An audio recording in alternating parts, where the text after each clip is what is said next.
Qual foi o castigo mais injusto que você recebeu quando criança? Meus pais deixavam minha irmã decidir se meus ferimentos eram reais o suficiente para médicos. Eu estava deitada no chão da cozinha com meu braço dobrado num ângulo que braços nunca deveriam dobrar quando minha irmã mais velha, Olivia, entrou e disse que eu estava fingindo por atenção. Mamãe largou a bolsa de gelo que estava alcançando e virou para Olivia com este alívio desesperado no rosto. Tem certeza, querida? Parece muito ruim. Olivia mal olhou para mim antes de puxar o telefone e rolar por algo. Ela faz isso toda vez que tenho algo importante. A festa de aceitação na faculdade é em 3 horas. Ela provavelmente só torceu de propósito para chamar atenção. A dor atirando pelo meu antebraço estava me deixando tonta, mas eu sabia que era melhor não argumentar. A regra estava em vigor desde que eu tinha 9 anos, depois que supostamente arruinei o aniversário de 13 anos de Olivia, ao ter o que ela chamou de convulsão falsa durante a festa dela. Não tinha sido falsa. O hospital confirmou que tive uma reação alérgica severa a algo no bolo. Mas Olivia convenceu meus pais de que eu sabia sobre o alérgeno, e comi mesmo assim para roubar os holofotes dela. Depois disso, cada ferimento ou doença tinha que ser aprovado pela minha irmã mais velha antes que eu pudesse ver um médico. Papai entrou da garagem e me viu no chão com meu braço claramente quebrado, o osso criando esta protuberância horrível sob a pele que fez meu estômago revirar quando olhei. Olivia, qual é sua avaliação? Ele perguntou isto no mesmo tom que usava para decisões de negócios, completamente clínico e distante. Minha irmã finalmente olhou para cima do telefone e caminhou para examinar meu braço de cerca de 1 metro de distância. Ela se agachou, mas não tocou, só inclinou a cabeça e fez este som de consideração. Provavelmente é só uma entorse ruim. Ela está sendo dramática porque Taylor está vindo para minha festa hoje à noite, e ela tem aquela paixonite patética por ele. Meu rosto queimou de humilhação, porque a paixão era real, mas isto não tinha nada a ver com aquilo. Tinha caído da bicicleta tentando evitar bater no cachorro da Sra. Piton quando correu para a rua. A queda tinha sido dura e rápida, e ouvi o estalo quando meu braço bateu no pavimento. Olivia, por favor. Minha voz saiu mais fraca do que queria. Eu ouvi quebrar. Realmente preciso ir para o hospital. Mamãe trocou um olhar com papai e viu o cálculo familiar acontecendo. Me levar para o pronto-socorro significava perder tempo de preparação para a festa de Olivia. Significava perguntas da equipe sobre por que esperaram tanto. Significava Olivia ficando chateada com a atenção mudando para mim. Vamos só enfaixar e ver como você se sente amanhã. Mamãe decidiu, já puxando o kit de primeiros socorros do armário. Se Olivia estiver certa e for só uma entorse, teremos desperdiçado 4 horas no pronto-socorro para nada. Papai assentiu o acordo, e ambos começaram a juntar suprimentos, enquanto eu estava deitada lá no piso frio de azulejo, com meu braço latejando em ondas que faziam pontos pretos dançarem pela minha visão. Olivia voltou ao telefone, completamente terminada com a situação toda. Ela gritou por cima do ombro enquanto saía da cozinha. Certifiquem-se de que ela fique no quarto durante a festa. Não quero ela mancando por aí bancando a coitadinha. Eles enfaixaram meu braço tão apertado que não conseguia sentir meus dedos depois de 10 minutos. Depois me mandaram para cima com 2 ibuprofenos e instruções para descansar. Podia ouvi-los preparando para a festa embaixo, pendurando decorações e arranjando comida, enquanto sentava na cama encarando meu braço, que já estava ficando roxo, e inchando tão mal que a bandagem estava cortando minha pele. Meu telefone vibrou com uma mensagem da minha melhor amiga Kira, perguntando se eu estava indo para a festa já que meus pais tinham convidado metade da vizinhança. Digitei de volta com a mão esquerda que não podia ir. Caí da bicicleta, braço doendo. Ela respondeu imediatamente perguntando se tinha ido para o hospital. Quando disse que não, ela me ligou ao invés de mandar mensagem de volta. O que quer dizer que não foi para o hospital? Seu braço está quebrado, não está? A voz dela estava afiada com preocupação, e podia ouvir trânsito no fundo, o que significava que ela já estava no carro da mãe em algum lugar. Olivia disse que é só uma entorse, e meus pais acreditaram nela. Tenho que esperar até amanhã para ver como sente. Mesmo dizendo em voz alta fez soar insano, mas era assim que as coisas funcionavam na minha casa. Kira me conhecia desde a 3ª série e sabia sobre a regra. Tinha testemunhado em ação múltiplas vezes ao longo dos anos. Houve uma pausa longa onde podia ouvi-la respirando, e alguma conversa abafada com a mãe. Estamos indo te buscar. Minha mãe diz que você precisa de um raio-x agora mesmo. Isso não é parentalidade normal. Isso é negligência médica. Eu queria argumentar que meus pais ficariam furiosos se eu saísse. Que Olivia faria minha vida ainda pior do que já era. Mas a dor estava ficando insuportável, e estava assustada com o jeito que meu braço parecia. A festa começa em 1 hora. Todos vão ver você me levando. Olivia vai surtir. A voz de Kira ficou mais dura. Não me importo com a festa de Olivia. Você pode ter uma fratura exposta ou dano nos nervos. Estamos a 2 minutos de distância. Ela desligou antes que eu pudesse protestar mais. E sentei lá, sentindo esta mistura horrível de alívio e terror sobre o que aconteceria quando meus pais descobrissem. Consegui colocar um moletom por cima do meu braço enfaixado, o que enviou ondas frescas de agonia através de mim que me fizeram morder o lábio forte o suficiente para sentir gosto de sangue. Agarrei minha carteira e telefone com a mão boa, e desci as escadas justo quando a campainha começou a tocar com convidados adiantados da festa. Mamãe estava na sala de jantar arranjando uma travessa de queijos, e não me viu escapar pela porta da frente, onde Kira e a mãe estavam esperando no carro com o motor ligado. A senhora Chen viu meu braço e o rosto ficou branco. Ela começou a dizer algo, mas só balançou a cabeça e disse para eu entrar. Ela estava me levando direto para o pronto-socorro. A médica do pronto-socorro deu uma olhada no meu braço e imediatamente pediu raios-x. a expressão ficando progressivamente mais preocupada, enquanto gentilmente desfazia as bandagens que meus pais tinham colocado. Quanto tempo atrás isto aconteceu? Ela era filipina, talvez nos 40 anos, com olhos gentis que continuavam se movendo entre meu rosto e meu braço. Cerca de 3 horas atrás, caí da bicicleta. Ela escreveu algo no prontuário e vi o maxilar dela apertar. E você está chegando aqui só agora? Quem enfaixou este braço? Eu não queria mentir, mas não queria colocar meus pais em problema também. Então só disse que meus pais tinham enfaixado e acharam que era uma entorse. A médica olhou para a mãe de Kira e algo passou entre elas. Algum entendimento adulto que me fez sentir ainda mais assustada. Isto é uma fratura completa, tanto do rádio quanto da una. Isto precisava de atenção médica imediata. O inchaço sozinho poderia ter causado dano permanente. Ela começou a desfazer meu braço mais cuidadosamente, as mãos gentis, mas a voz ficando mais afiada.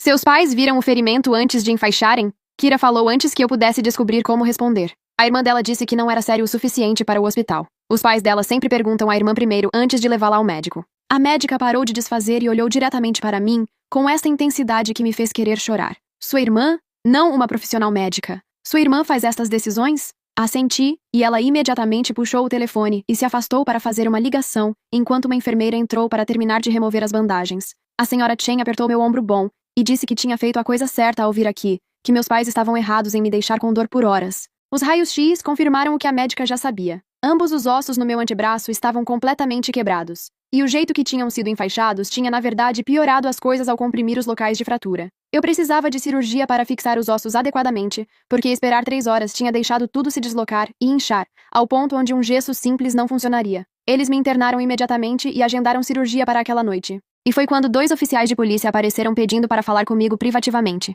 A mais velha, oficial Diana Vega, tinha mechas grisalhas no cabelo escuro e falava neste tom calmo e profissional que de alguma forma fazia tudo parecer mais sério. Precisamos entender a situação em casa. O hospital é obrigado a reportar suspeita de negligência médica, especialmente envolvendo menores. Pode nos contar sobre esta regra onde sua irmã decide seu cuidado médico? Eu estava conectada a um quartz para a medicação da dor e me sentindo confusa nas bordas. Mas tentei explicar como começou depois da festa de aniversário de Olivia quando eu tinha 9 anos. Como ela convenceu nossos pais de que eu fingia doenças e ferimentos por atenção, então eles a fizeram a guardiã de todas as minhas decisões médicas. A oficial Vega escreveu tudo num caderninho pequeno, enquanto o parceiro dela, um homem mais jovem chamado oficial Luiz Reis, tirava fotos do meu braço com uma câmera que tinha um selo oficial do departamento. Quantas vezes sua irmã negou cuidado médico? A oficial Vega perguntou isto tão factualmente que nem pensei em mentir. Comecei a listar incidentes, começando com a convulsão que tinha iniciado tudo, depois passando por 6 anos de tratamento negado. A vez que tive infecção de garganta por 2 semanas durante o baile de formatura júnior de Olivia,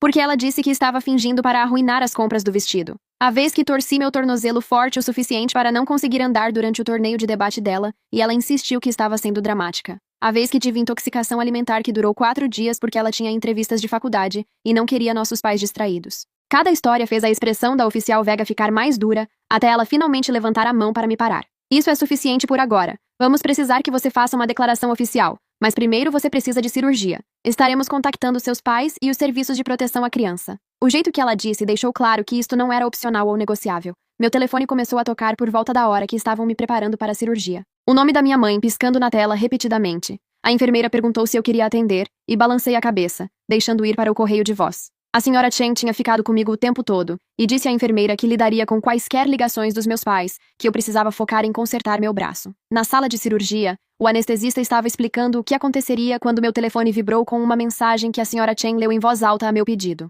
Era de Olivia, tudo em maiúsculas, dizendo que arruinei tudo ao sair e fazer uma cena. Que a polícia tinha aparecido na festa dela fazendo perguntas, e metade dos convidados tinha saído. Que ela nunca me perdoaria por ser tão egoísta e dramática. O rosto da senhora Chen ficou duro como pedra quando leu, e ela tirou um print antes que eu pudesse dizer para não fazer. Ela disse quietamente: "Isto é evidência. Sua irmã acabou de provar que se importa mais com a festa dela que com seus ossos quebrados." Acordei da cirurgia com meu braço num gesso dos dedos até acima do cotovelo, pinos de metal segurando tudo no lugar, e esta bandagem grossa enrolada ao redor da coisa toda. A cirurgiã, doutora Priya Chandrasekaran, entrou para explicar que as fraturas tinham sido piores que os raios-x mostraram. Ambos os ossos tinham fraturado completamente e começado a lascar, o que significava que se eu tivesse esperado até amanhã, como meus pais planejavam, poderia ter perdido o uso permanente da minha mão. Ela usou termos como dano nervoso e comprometimento vascular e deficiência permanente, enquanto minha cabeça nadava com medicação e medo. Você teve muita sorte que sua amiga te trouxe quando trouxe. Mais 6 horas e estaríamos falando sobre intervenções muito mais sérias.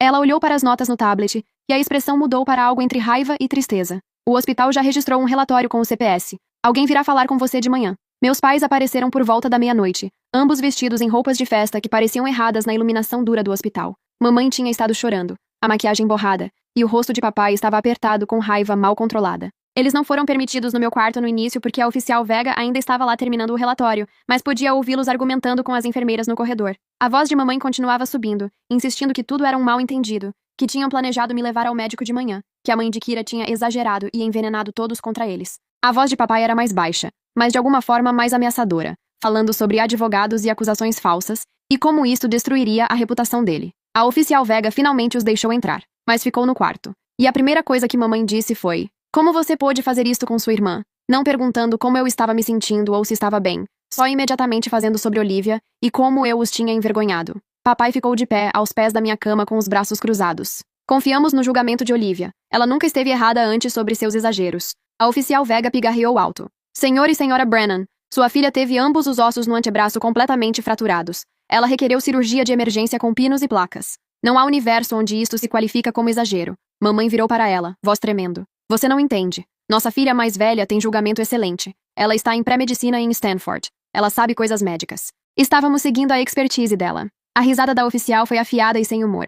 Sua filha tem 19 anos e 0 treinamento médico. Ela não é qualificada para diagnosticar nada, muito menos negar cuidado de emergência à irmã. Ela gesticulou para meu braço no gesso pesado. Isto precisava de tratamento imediato. Sua filha estava em agonia por 3 horas porque vocês priorizaram uma festa sobre o bem-estar dela. A discussão continuou por mais 20 minutos com meus pais ficando cada vez mais defensivos e a oficial Vega ficando progressivamente menos paciente com eles. Finalmente, ela disse que precisavam sair porque o horário de visita acabou e eu precisava descansar. Ela também os informou que o CPS estaria conduzindo uma investigação completa, começando amanhã de manhã, e deveriam esperar visitas domiciliares e entrevistas com ambas as filhas. Depois que saíram, a senhora Chen voltou e sentou ao lado da minha cama. Ela tinha estado na sala de espera dando a própria declaração à polícia, detalhando tudo o que testemunhou ao longo dos anos de conhecer minha família. Ela puxou o telefone e me mostrou fotos que tinha tirado das mensagens de texto de Olivia, prints de mensagens similares voltando meses onde Olivia me ridicularizava por ser dramática sobre ferimentos. A senhora Chen tinha estado quietamente documentando tudo, esperando por um momento como este onde a evidência pudesse na verdade importar. Kira ficou comigo aquela noite, dormindo na cadeira desconfortável ao lado da cama e acordando toda vez que eu fazia um som. Num ponto por volta das 3 da manhã, quando a medicação da dor estava passando e eu estava esperando a enfermeira trazer mais, ela disse algo que ficou comigo. Você sabe que isso não é normal, certo? Tipo, você sabe que seus pais são abusivos e sua irmã está basicamente te torturando com a permissão deles? Nunca tinha me permitido pensar nestes termos antes. Sempre dizia a mim mesma que Olivia era só protetora ou que meus pais estavam só confiando no julgamento dela. Mas deitada lá com pinos no braço de uma fratura que foi ignorada por horas, não podia mais fingir. Eu sei, sussurrei, e dizer em voz alta pareceu quebrar algo aberto dentro do meu peito que estava trancado, apertado por anos. Kira alcançou e segurou minha mão boa, e sentamos lá no quarto de hospital escuro enquanto máquinas apitavam e enfermeiras faziam rondas, e meu entendimento inteiro da minha família desmoronou em algo feio e verdadeiro. A assistente social do CPS chegou às 8 da manhã, uma mulher chamada Stephanie Okonkwo, que usava roupas profissionais e carregava uma pasta de couro recheada de papéis. Ela puxou uma cadeira perto da minha cama e explicou que o relatório do hospital combinado com as declarações da polícia tinham desencadeado uma investigação emergencial. Ela me pediu para passar pela regra sobre Olivia e contei tudo. Sobre a primeira vez quando tinha 9 anos e tive a reação alérgica. Sobre a progressão de incidentes onde Olivia me negou cuidado para problemas cada vez mais sérios. Sobre como meus pais tinham transferido toda a autoridade médica para minha irmã, porque confiavam no julgamento dela mais do que confiavam nos meus relatos do meu próprio corpo. Stephanie escreveu tudo em caligrafia arrumada, ocasionalmente fazendo perguntas de esclarecimento sobre incidentes específicos ou cronologias. O rosto dela ficou profissionalmente neutro, mas vi ela segurar a caneta mais forte quando descrevi esperando com intoxicação alimentar por 4 dias. Depois de 1 hora de perguntas, Stephanie fechou a pasta e me olhou diretamente. Estou te colocando em custódia protetiva temporária pendente à investigação. Você não vai para casa até determinarmos se é seguro. Tem quaisquer parentes ou amigos da família que poderiam te acolher? Imediatamente pensei na senhora Chen e Kira, e Stephanie fez anotações sobre contactá-las para uma avaliação de colocação. Ela também me disse que Olivia seria entrevistada separadamente,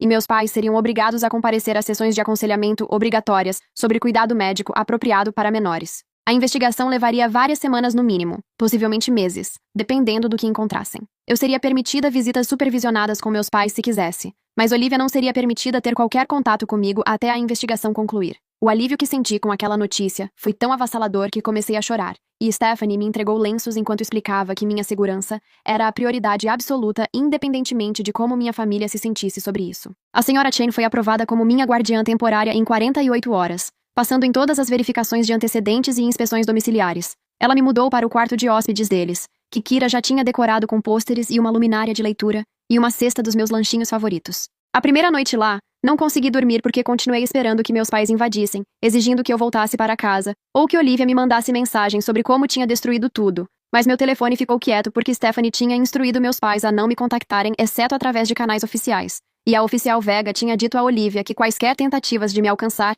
seriam consideradas adulteração de testemunha. Fiquei deitada lá na cama confortável, ouvindo os sons normais de uma casa, onde pessoas não estavam constantemente pisando em ovos, em volta dos humores de uma pessoa, e senti algo apertado no meu peito começar a afrouxar ligeiramente. Na semana seguinte, tive minha primeira consulta de acompanhamento com a doutora Chandra Sekaran, e ela trouxe outro médico com ela. O Dr. Neil Kazovsky se especializava em ortopedia pediátrica, e depois de examinar meu braço, começou a fazer perguntas sobre meu histórico médico. Contei sobre os vários ferimentos e doenças que tinham ficado não tratados ou subtratados por causa das decisões de Olivia, e ele solicitou cópias de todos os meus registros médicos voltando para quando eu tinha 9 anos. 3 dias depois, ele ligou para a senhora Chen e nos pediu para vir ao escritório dele para uma consulta. Ele tinha impressões espalhadas pela mesa mostrando lacunas no meu cuidado médico, que correspondiam com eventos importantes na vida de Olivia. Um dedo quebrado que curou errado porque não pude ver um médico durante a semana de teste SAT dela. Infecções respiratórias repetidas não tratadas durante a temporada de aplicação para a faculdade que tinham deixado cicatrizes nos meus pulmões. Uma queimadura severa que infeccionou porque ela tinha baile de formatura, e não queria nossos pais preocupados comigo em atendimento urgente. O Dr. Kazovsky tinha compilado tudo numa linha do tempo que mostrava um padrão claro de negligência médica sistemática, habilitada pelos meus pais e orquestrada pela minha irmã. Ele escreveu um relatório detalhado para o CPS, documentando cada instância, as consequências médicas e a opinião profissional dele de que isto constituía abuso severo. As mãos dele tremeram ligeiramente quando nos mostrou os raios-x do tórax das minhas infecções respiratórias, apontando áreas onde meu tecido pulmonar mostrava dano permanente de pneumonia não tratada que tive durante o primeiro ano de faculdade de Olivia. Isto nunca deveria ter acontecido. Uma criança com pneumonia não simplesmente aguenta porque a irmã tem provas finais. Este nível de negligência poderia ter te matado múltiplas vezes. Ele deslizou cópias do relatório pela mesa. Uma para a senhora Chen, uma para mim, e uma que disse já ter enviado para Stephanie e o detetive de polícia designado ao meu caso. Stephanie ligou no dia seguinte para me dizer que estavam adicionando acusações criminais contra meus pais, não só investigando para propósitos do CPS. O promotor distrital queria processar por colocar criança em perigo e negligência médica, e estavam considerando acusações contra Olivia também pelo papel dela em negar cuidado necessário. A evidência do Dr. Kazovsky, combinada com os relatórios da polícia e declarações de testemunhas, pintava um quadro de abuso sistemático ao longo de 6 anos. Stephanie perguntou se eu estaria disposta a testemunhar no tribunal se chegasse a isso, e disse sim, sem hesitação. Estava cansada de protegê-los, cansada de fingir que a regra era normal ou aceitável, cansada de carregar o peso da disfunção deles. Ela me disse que a audiência preliminar estava agendada em 3 semanas, e eu deveria me preparar para meus pais lutarem agressivamente contra isto. Eles já tinham contratado uma advogada cara que estava alegando que tudo era um mal-entendido explodido fora de proporção por uma assistente social do CPS inexperiente. Meus pais solicitaram uma visita supervisionada através de canais oficiais, e Stephanie arranjou no escritório do CPS com ela presente. Eles entraram parecendo menores de alguma forma, menos comandantes do que sempre pareceram. Mamãe tinha perdido peso e o cabelo de papai parecia mais grisalho.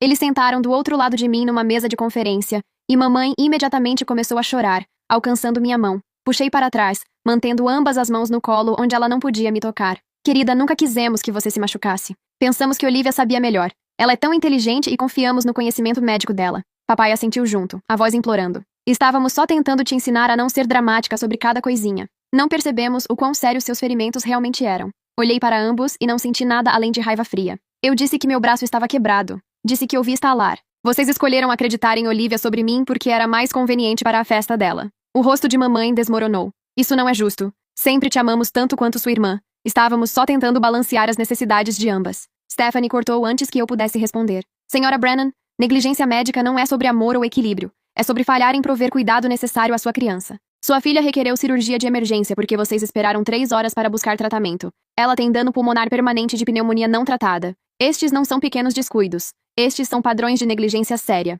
Papai se levantou, a voz ficando mais alta. Estamos sendo perseguidos por confiar no julgamento da nossa filha mais velha. Olivia nunca nos direcionou errado antes. Ela entrou em Stanford para pré-medicina. Ela sabe coisas médicas.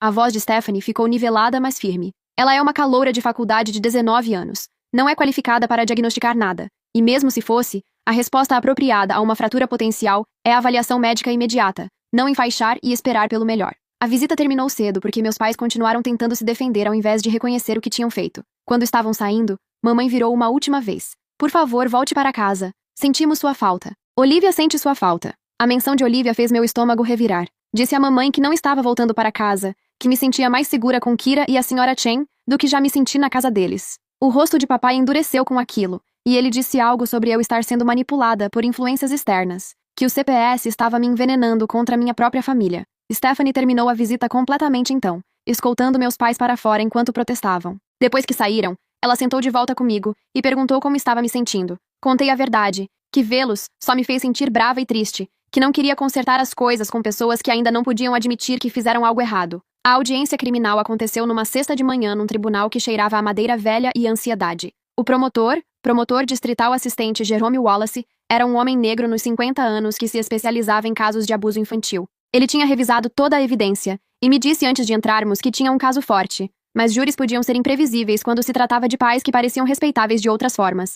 A advogada dos meus pais era esta mulher de terno afiado, chamada Vanessa Kohler, que imediatamente começou a argumentar que isto era um assunto familiar privado, que o CPS tinha ultrapassado, que meus pais eram pessoas amorosas que cometeram um erro de julgamento. Jerome apresentou a evidência médica sistematicamente, começando com o braço quebrado e trabalhando para trás através de 6 anos de negligência documentada. O Dr. Kazovski testemunhou sobre o dano permanente aos meus pulmões e os ossos curados impropriamente de fraturas anteriores não tratadas. A oficial Vega testemunhou sobre as declarações de testemunhas e o padrão que viu ao investigar o caso. Então foi minha vez de testemunhar, e a advogada de defesa veio com tudo. Ela perguntou se eu já tinha sido dramática sobre ferimentos antes, se já tinha exagerado sintomas para conseguir atenção, se tinha um relacionamento difícil com Olivia, que poderia ter me feito querer miná-la. Respondi cada pergunta honestamente, admitindo que sim. Às vezes tinha estado preocupada com coisas menores que se revelaram nada. Mas também apontei que crianças não têm treinamento médico, que é normal estarem certas sobre sintomas. E é exatamente por isso que pais devem errar do lado da cautela. Vanessa tentou me fazer tropeçar perguntando sobre incidentes específicos que Olivia alegou serem exagerados,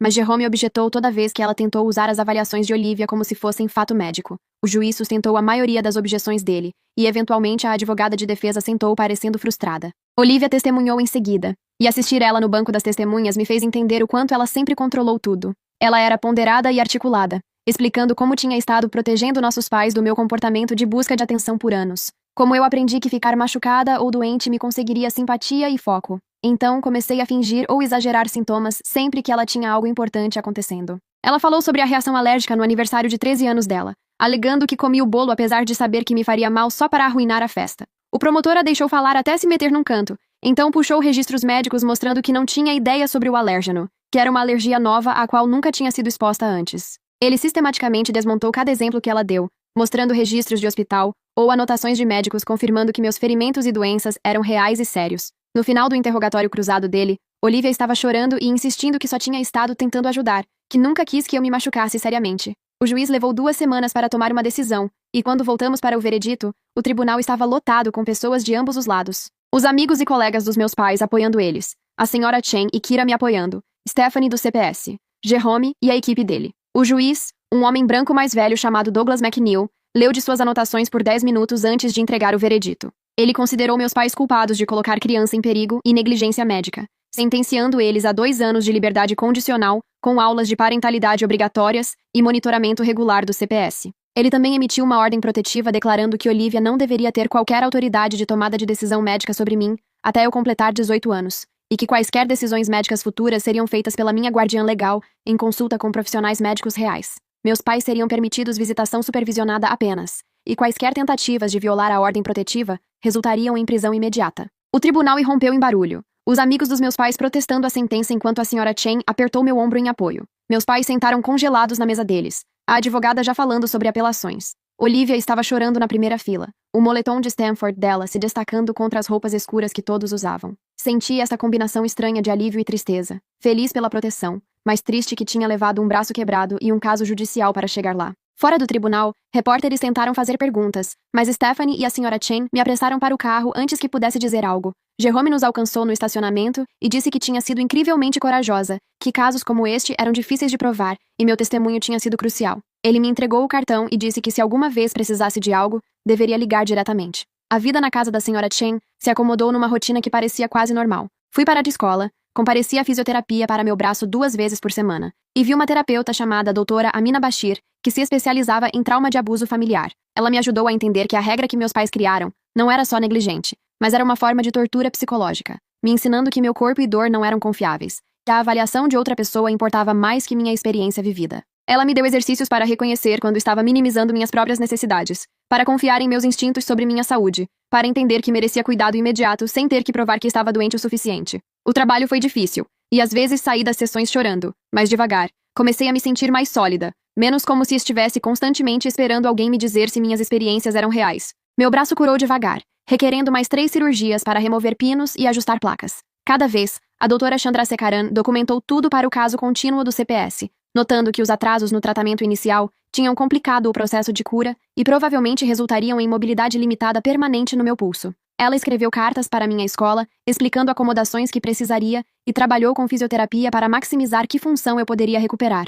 6 meses depois da fratura, ainda não conseguia dobrar meu pulso totalmente, não conseguia segurar coisas tão forte quanto antes, e tinha dor constante quando o tempo mudava. A doutora Chandrasekaran me disse que este era o melhor resultado que podíamos esperar, dado o quão mal os ossos tinham sido danificados. Ela disse gentilmente, mas ouvi a mensagem não dita de que esta deficiência permanente era evitável, que 3 horas de atraso tinham mudado minha vida para sempre. Meus pais completaram as aulas de parentalidade, mas não pareceram internalizar nada que aprenderam. Nas visitas supervisionadas, ainda defendiam as decisões deles, ainda alegavam que só estavam confiando no julgamento de Olivia, ainda agiam como vítimas de um sistema injusto. Nunca pediram desculpas pela dor que causaram ou reconheceram que a regra tinha sido abusiva. Depois de 6 meses de visitas onde não podiam nem admitir culpa, parei de ir. Stephanie perguntou se tinha certeza e disse que não podia continuar esperando que se tornassem pessoas diferentes. Ela marcou no arquivo do caso, e a advogada dos meus pais enviou cartas ameaçando processar por alienação de afeto. Jerome respondeu com documentação de tudo que fizeram e as cartas pararam. Estava oficialmente terminada com eles, livre para construir uma vida que não incluía pessoas que me deixaram sofrer por 6 anos, ao invés de inconvenientar minha irmã. Olivia tentou me contactar repetidamente, enviando e-mails e cartas através do meu endereço antigo da escola. A Sra. Chen filtrou tudo e guardou para Stephanie, que documentou o contato como violações de ordem protetiva. Os e-mails eram todos variações do mesmo tema. Olivia alegando que tinha estado tentando me proteger de mim mesma, que nunca quis que as coisas fossem tão longe, que eu estava destruindo nossa família ao recusar perdoá-la. Nunca houve qualquer desculpa real. Nunca qualquer reconhecimento de que as decisões dela causaram dano real. Só justificativas e transferência de culpa. Depois do 3º e-mail, Stephanie reportou ao tribunal, e Olivia recebeu um aviso oficial de que qualquer contato adicional poderia resultar em acusações criminais. Os e-mails pararam depois disso, mas às vezes via os posts dela nas redes sociais através de amigos mútuos, sempre bancando a vítima, sempre se posicionando como a parte injustiçada numa situação que não podia controlar. Terminei o ensino médio morando com a Sra. Chen e Kira, que tinha se tornado mais de uma irmã para mim do que Olivia alguma vez foi.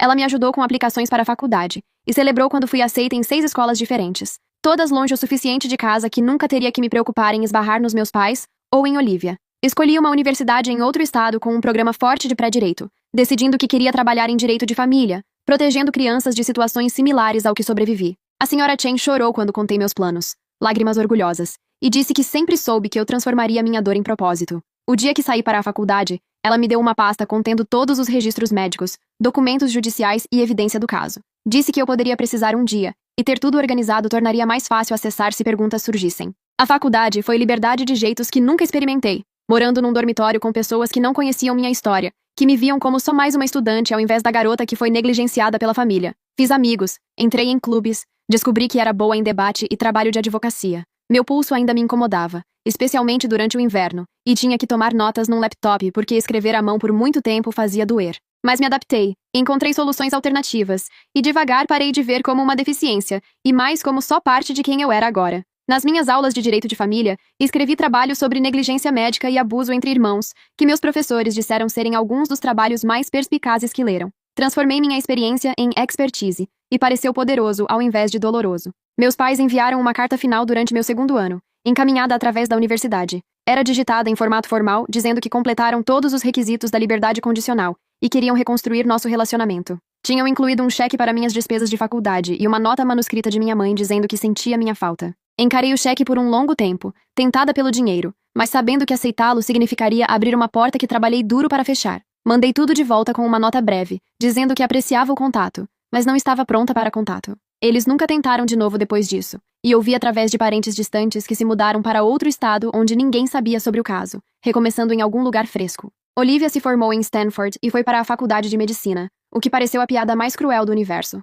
Eu a rastreava ocasionalmente através do LinkedIn, vendo ela postar sobre os estágios clínicos e experiências de cuidado de pacientes. Ela se especializou em medicina de emergência, e me perguntei se via a ironia naquela escolha. A mulher que me negou cuidado de emergência por 6 anos agora era responsável por tomar decisões médicas de vida ou morte. Esperava que fosse melhor nisso com estranhos do que tinha sido com a irmã. Também esperava que cada paciente que entrasse com um osso quebrado a fizesse pensar em mim, a fizesse lembrar do que fez. Era mesquinho, e eu sabia, mas não conseguia deixar de querer que ela sentisse algo, mesmo que fosse só culpa. Me formei com honras, e fui aceita na faculdade de Direito com uma bolsa completa, escrevendo minha declaração pessoal sobre como experiência vivida com abuso familiar sistemático moldou meu entendimento de justiça. Meus recomendadores eram professores que tinham me visto transformar trauma em excelência acadêmica. E o comitê de admissões depois me disse que minha aplicação se destacou pela honestidade crua combinada com objetivos profissionais claros. A senhora Chen e Kira vieram à minha formatura, trazendo flores e tirando centenas de fotos. Aquela noite, a senhora Chen me disse que sempre me viu como uma segunda filha, que me acolher foi uma das melhores decisões da vida dela. Chorei e agradeci por me salvar, não só daquela noite com o braço quebrado, mas de anos mais de abuso que teria sofrido se ela não tivesse intervindo. 10 anos depois do braço quebrado, estava trabalhando como advogada de direito de família, especializada em casos de negligência médica, quando recebi uma ligação de Stephanie, que manteve contato ao longo dos anos. Ela disse que tinha um caso que a lembrou do meu. Um garoto adolescente cujo irmão mais velho tinha recebido o poder de veto médico pelos pais. Eu estaria disposta a consultar. Disse sim imediatamente e passei 3 horas revisando arquivos de caso, que poderiam ter sido minha história com nomes diferentes. O padrão era idêntico, as justificativas as mesmas, o abuso embrulhado na mesma linguagem de confiança e julgamento. Ajudei a construir o caso que eventualmente removeu o menino da casa e resultou em acusações criminais contra os pais. Depois, a guardiã dele me agradeceu e disse que minha expertise tinha feito toda a diferença. Dirigi para casa aquela noite pensando sobre eu, aos 15 anos deitada num chão de cozinha com um braço quebrado, e me senti grata por ter sobrevivido para ajudar outros em situações similares. Meu pulso ainda dói quando chove,